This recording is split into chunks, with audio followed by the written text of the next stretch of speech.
You're listening to Stand Tall and Own It, the podcast for high-performing female leaders who are ready to make an impact by discovering the safety that comes from understanding their own value and exercising their own authority. I'm your host, Andrea Johnson, and I'm here to tell you it is time to just truly be you, my strong friend. It's time to stand tall and own it. Hey there, welcome back to another episode of Stand Tall and Own It. I'm your host, Andrea Johnson, and I have a confession to make. I struggled for the entire first half of 2023 to find direction or to have purpose. Now, this is not how people usually see me. I'm a transformational leadership coach. I teach other people how to achieve things. As a matter of fact, I get on podcast interviews and people will say, "You just seem so put together." The very first day I met my husband, I said to him that I was a little like Mary Poppins. I said, I'm practically perfect in every way.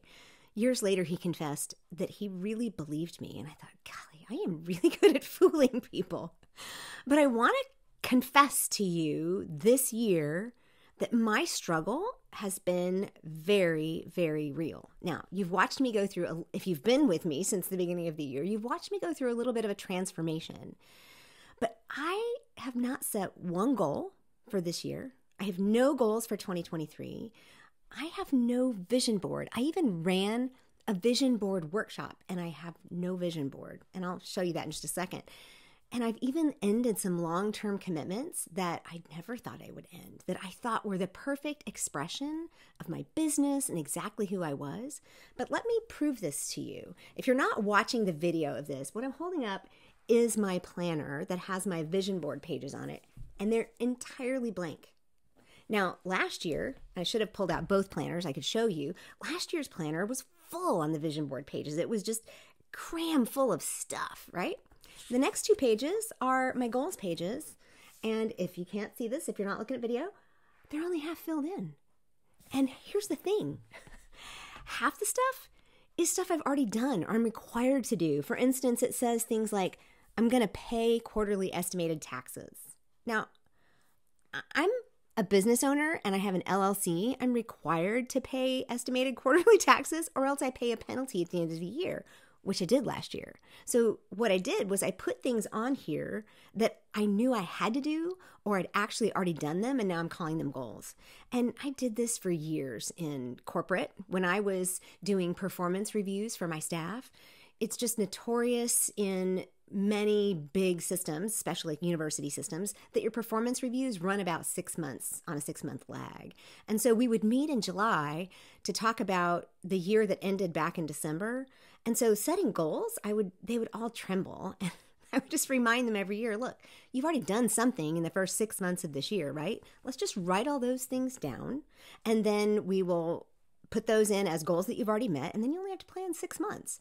Now, these were all goals that were growth oriented and that would benefit the organization and benefit themselves. But still, it was like lazy, it's like, what did you already do? Let's write that down as a goal and it's already completed. Well, that's what I've done this year. Now, it is important for me to confess these things because you need to know that there are different ways of doing things and you need to know who you're listening to. And I want to be as authentic as possible. And I want you to know that I've changed the way I measure success. So I currently acknowledge the title of being a transformational leadership coach. But for years, all the way through my corporate career and even a little bit post-corporate, maybe the first year or so after corporate, I was all about productivity, efficiency, systems, goals. And when 2023 rolled around, I just didn't want to do it. I didn't want to set any SMART goals. I didn't want to set any revenue goals. I had no vision. I just felt like I was on more of a journey than heading for a destination. Deep down, I knew somehow this year was going to be different. I just didn't know how. Is it going to be a breakout year? I don't know.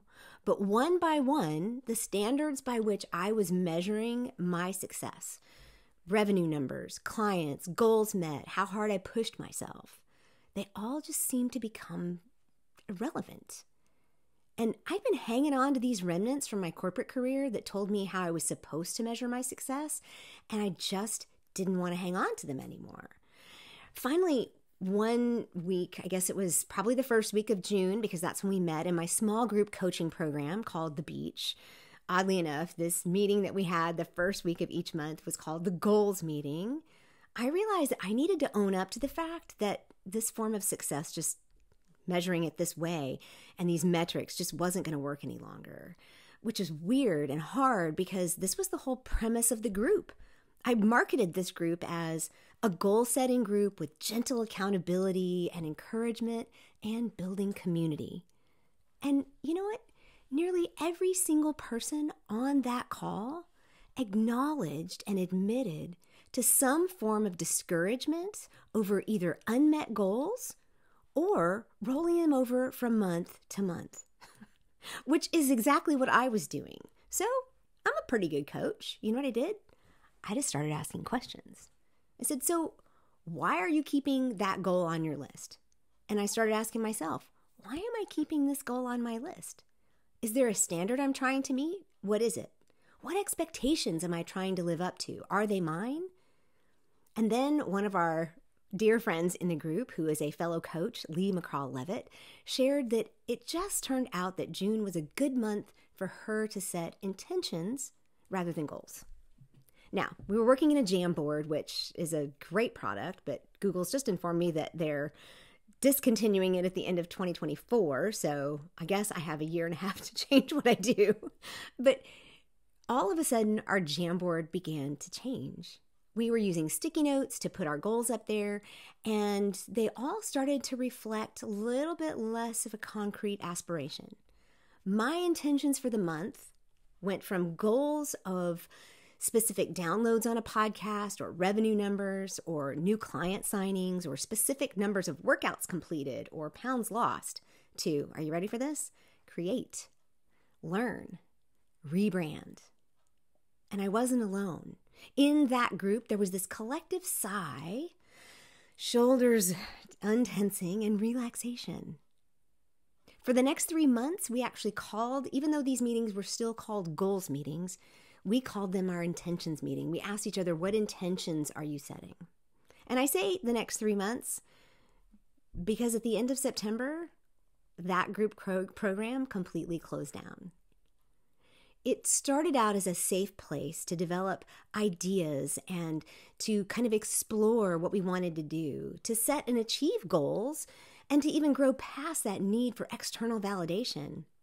My ultimate vision for the beach 2.5 years ago was to create a safe harbor. The idea was that you could come in and learn, and then we would encourage each other. It was a place where we could just try anything, right? Just whatever goals we wanted to try and accomplish. And then you'd go out from the harbor and come back with a newer, bigger boat. And eventually we were going to need a bigger harbor for bigger ships. The reality is we outgrew that probably back in December of 22. It just took me longer than I realized to just completely let go of that mindset, those metrics of success, those SMART goals. And that's all part of my struggle, is I didn't want to let go of what was familiar in order to grasp what was next. So here I am. It's October. What have I learned? Where do I stand? Do I have any goals yet? No, not really. But I have some good wisdom. And here's the thing. This whole entire process has completely challenged my conditioning of what it means to be productive and successful. And this conditioning is everywhere. And it's in our language. It's in the way we do our work. I am 2 years into self-employment, and I still have people ask me, how's your job? Now, I'm learning to respond to that with grace and kindness because that is the definition of work that they understand. And there are some pockets of our culture where entrepreneurship and doing something outside of the normal, like I'm going to produce a widget, those things actually are celebrated and understood. But in most of our society, that's just not the way it works. We're conditioned to have a certain metric of success. So part of that struggle and part of that conditioning and that struggle against that conditioning was rewriting my own definition of what success means and reprogramming my own conditioning in this area. If you go back a couple of episodes, if you haven't listened to my explanation of what it means to kind of walk through your assumptions, your beliefs, and your conditioning, you might want to stop here, go back and listen to that, because it's very important that you understand what I mean by conditioning, because it's work that will never be finished. It's work that I'm not done with, and I'm ready to give you advice, but I'm ready to say, let's walk this road together and talk about what it looks like. So you know that if I'm going to give you advice, the first thing I'm going to do is have you ask yourself a couple of questions. So here are two questions, I think what I write down, 2 questions that you need to ask yourself if you are feeling this same kind of frustration with direction and purpose on setting goals for the year. Because, one of the reasons we kind of shut down is people are like, I don't know that I need to set goals. I might just need to be outside of that goal making and goal setting process for right now. Totally fine, which is kind of where I found myself. But another thing was, we don't need to be in that measuring of success metrics the same way that we were. So if you're struggling, ask yourself these questions. Number 1, what goals do you keep rolling over month to month, like month after month after month? And why, right? I continue to have like a specific revenue goal that I was just literally copying and pasting into my goal sheet. Why? Is that a revenue goal that really matters to me? Is it something that is really going to make a difference? Is losing that last 10 pounds really the thing that I want to do when right now it's very difficult for me? I'm just going to be honest and transparent. It's really difficult for me to do more than just exercise. Like measuring the amount of food I eat right now is just very hard. I want to be healthy and I want to make sure I get in it the right amount of protein and all that kind of thing. But I don't know that I need to measure that. Why does that keep rolling over month to month? Maybe you need to admit to yourself that these are metrics that aren't yours.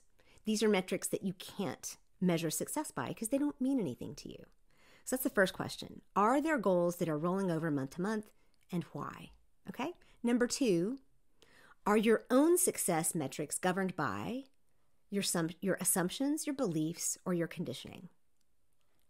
I just said that my success metrics were governed by conditioning and probably some beliefs in there, but mostly by conditioning. And I'm going to bet that yours might be as well. So that's where you can understand the work that needs to happen and where you kind of need to look at what needs to be changed. So once you ask yourself those questions, then I have 4 things for you to do. Next, the very first thing you need to do is decide that you are going to develop your own metrics for success. Your metrics are going to look different from mine. Mine are going to look different from my husband's. How is it different? How are yours different from what the rest of the world aspires to, right? So if you are in the corporate world, you might say my definition of success and my metrics of success are that I have a ability to be on a team where someone else is in charge. Like I'm in a situation like a small business or even a large corporation where there's very clear guidelines, very clear goals set for the end of the year. And I am on a team that actually makes those happen. My bills are paid, my insurance is paid, I have benefits, I have camaraderie, I'm on a team, but then I get to leave all that at the office and I get to come home and I have a family life. Maybe, on the other hand, you're somebody who says, none of that matters to me.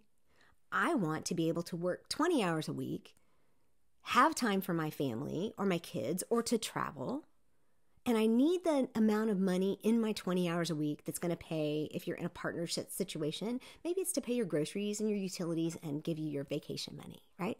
Very different metrics of success. So you need to define and develop your own metrics of success. So what do they look like? Take a minute, write them down. Number 2, instead of setting your goals, set your intentions and then act on them. This is straight from my friend Lee McCraw-Levitt. You see, we all felt in that June meeting the discouragement that came from goals that were unmet. So sometimes goals can be very intimidating, right? I would sit down with my staff for years in my corporate work, and they would be very intimidated by just to come up with goals for the next year. And I didn't understand why, because I realized I probably was never setting real goals. I was probably always setting intentions because that's just not the way I'm measured or the way I'm wired. But intentions involve making a decision and then taking some action. They don't involve a result. They may not involve an end line or a goal line. They might just involve a journey. Like I said, I felt like 2023 was more of a journey and less of a destination. The other thing about intentions is that they are usually ongoing and they can be changed. So set your intentions rather than goals. Develop your own metrics. And number 3, if you must set goals, or if that's kind of a language that really works for you and it doesn't discourage you when they're not met, try to make them more inspirational and aspirational rather than result-oriented. I mentioned SMART goals a little while ago. That's what we always used in the corporate or university setting. And there's a reason for them. And they're actually really good when you're working in project management or you're trying to meet the metrics of an organization for maybe sales goals or production goals. But when you try to do those in your personal life, with personal growth or with even your own business, a lot of times they can be discouraging. And that's where we were all landing as a group. It's like, throw out the SMART goals. Let's do something else. Brendan Burchard has an acronym that he uses, and I'm not going to share all that with you, but the first couple of pieces of it very much resonate with me and with what it means to set inspirational or aspirational goals. He calls them, the very first 2 things he says, they're dream driven. And that goes back to, what does your imagination say you might be able to do? So if you have a dream for something, set your intention toward that dream. Or they're uplifting and positive. You know, that's why sometimes it's hard for us to set a goal for losing weight, and it's easier to set a goal for becoming healthy or becoming a healthy weight, because it's not positive, it's actually a negative. So the result might need to be a little bit more intangible. What did mine turn out to be in June? Learn, create, and they were goals of like content creation or creating a new program or something. And yes, they had like, some of them had some tangible results, but the main intention was that I was going to learn that month and I was going to create some things that month. So first, don't forget, develop your own metrics, set your intentions rather than goals. But if you have to set goals, make them inspirational and aspirational. And number 4, accept you are going to need to let go of familiar things in order to grasp the next thing. This is where we're coming out of our comfort zone, right? This is where you step into something new and different. I had to let go, because you can look back on my year now from October and look back, you can see I had to let go of my old podcast format, my old podcast name. I had to let go of specific revenue goals, no longer cutting and pasting that goal from month to month. I had to let go of even setting goals, because I had to like give myself the grace to say I'm on a journey rather than heading for a destination. And I even had to let go of my kind of signature program. I had to let go of the beach. I had to let go of that whole example or metaphor of how I was going to do business and what my business stood for. So welcome to my struggle of 2023. Right? This is the struggle of learning how I'm going to lean in better to my own strengths and determine and understand my own definition of success. But it's also my struggle to grasp new things that are going to meet my needs and my clients' needs. And here's the interesting thing. Oddly enough, 2023 is turning out to be the year in which not only do I have my greatest struggle, but I have my highest revenues. I have my highest revenue month over month. I have my greatest satisfaction in both my clients and the work that I do, and in just not being frustrated with the work that I'm doing. So it's my greatest satisfaction year, but it's also my greatest variety of work. I'm doing more variety than I've ever done, which for somebody like me really means a lot. So success and my metrics of success just may be defining themselves rather than me defining it. So now I'm curious to hear from you. Have you had the same similar struggle? Do you have a hard time setting goals, or just was 23 weird? I've heard from a lot of entrepreneurs out there and a lot of people in the corporate world that 2023 was just strange so far. And are you like heading into the last quarter of the year thinking, I've not accomplished anything? And when someone asks you to set goals, does your stomach turn into a bowl of spaghetti? Understanding you, your core values, how you communicate, the needs that you have, This is all the information that you need to help you define your own metrics of success. So I'd love to hear from you. How is this resonating? You can DM me on social media, email me at andrea@theintentionaloptimist.com, or when you get the newsletter that will outline these for you, just hit reply. Now, if you're not yet on my newsletter, you need to get on there. You need to just hit that link in the show notes and get yourself on the newsletter, because I actually outline all this stuff in written form for you in the newsletter every week, so you can take it and kind of mull it over and then hit reply and tell me what you need and tell me what you think. So if this is you, this is your opportunity to stop that madness and set your own metrics of success, because, my friend, it is 100% time to stand tall and own it.